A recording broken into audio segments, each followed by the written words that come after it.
Hello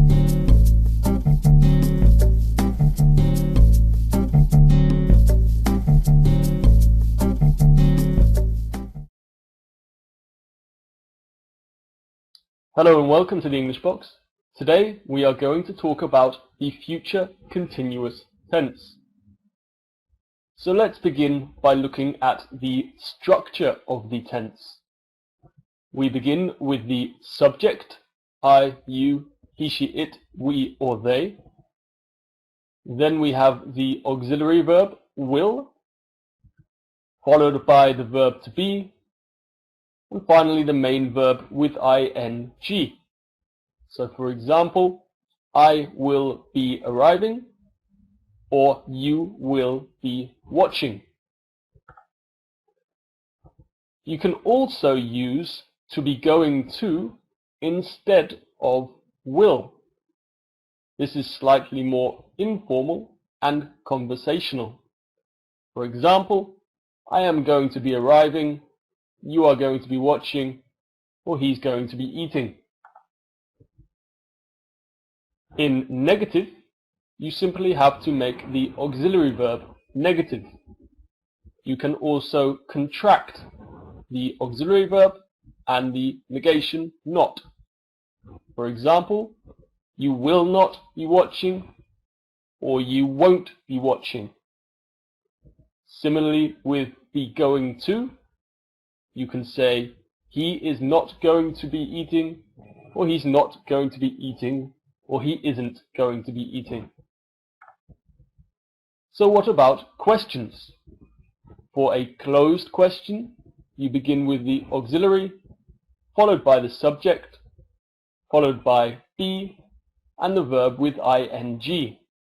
So with will you be playing? And with be going to, are you going to be playing? For an open question, simply place a question word before the auxiliary. When will you be playing? Or when are you going to be playing? So we've looked at the structure. What about the use of the future continuous? There are three uses. Number one, for an interrupted action in the future. Number two, parallel actions in the future. And number three, atmosphere in the future. So let's look at point one, the interrupted action. The interrupted action can be interrupted by another action, the interrupting action, or by a time. Let's look at the two examples. I'll be watching a film at the cinema when Barry arrives home. Barry arriving home interrupts me watching a film. It happens in the middle of my action. I'll be eating lunch at 2 o'clock tomorrow. I will start before 2 o'clock and I will finish after 2 o'clock. 2 o'clock is in the middle of my action. Therefore, I use the future continuous. Point number two is parallel actions. When two actions happen at the same point in the future. These actions will be in process, will be occurring at a certain reference point in the future. Let's look at the examples. A, I'm going to be eating my breakfast and Tom will be taking his exam at 9 o'clock tomorrow, for example. B, Tom will be writing fast and thinking hard. So the same person taking or doing the same action at the same time. And with C, I'm going to be gobbling down my breakfast while he's doing his exam. So after the time expression, the conjunction while, then we use the present continuous, not the future continuous.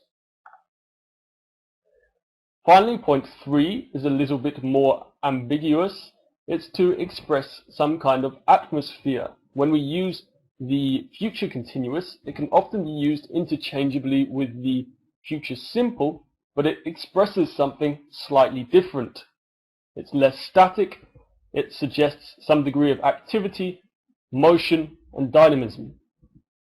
So we'll often say, I'll be arriving a bit later than expected, instead of saying I'm going to arrive or I will arrive a bit later than expected.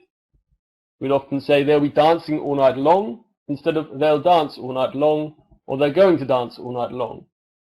Again, this is because it expresses or suggests or indicates a greater degree of activity and movement.